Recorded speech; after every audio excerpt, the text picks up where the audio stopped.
Ready to make $900 faster than you can say Freelancer? Here's the secret. First, head over to textbroker.com. This site pays you for every word you type. Click on I write content and check out the payment rates. You'll see that you can earn between $450 and $1,150 for your writing. Now, let's get to the fun part. According to the National Center for Voice and Speech, the average person speaks about 150 words per minute.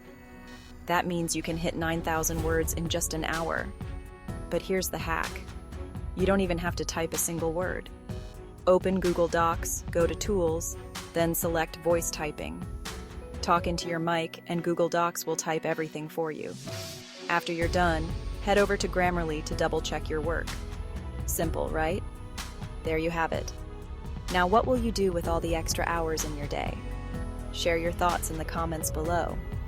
And don't forget to like and subscribe for more tips.